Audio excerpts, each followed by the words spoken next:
Class 5 এর সকল ছাত্রছাত্রীদের জন্য আজকের এই ভিডিওতে রয়েছে মডেল অ্যাক্টিভিটি টাস্কের ইংলিশের পার্ট 6 অর্থাৎ সেপ্টেম্বর মাসের প্রশ্ন উত্তরগুলো সম্পর্কে বিস্তারিত আলোচনা। ভিডিওটি অবশ্যই শেষ পর্যন্ত দেখো।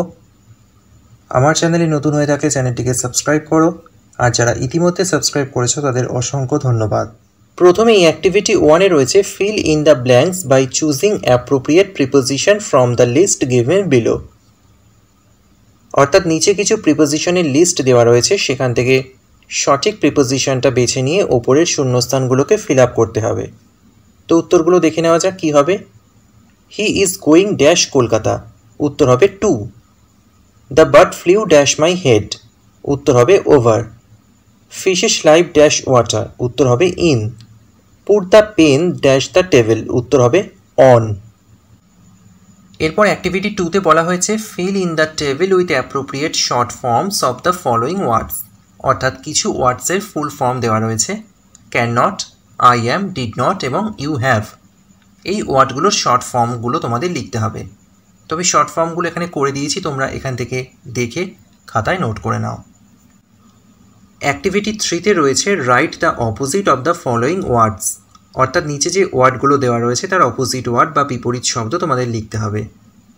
লাইট এর অপোজিট ওয়ার্ড হবে ডার্ক, ইজি হবে ডিফিকাল্ট অথবা হার্ড, নেভার হবে অলওয়েজ, আর কার্লি হবে স্ট্রেইট। এরপর অ্যাক্টিভিটি 4 এ দেওয়া হয়েছে make sentences with the following words.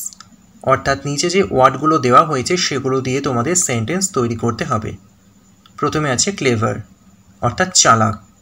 Soumen is a very clever boy, Soumen হলো একজন খুব চালাক ছেলে।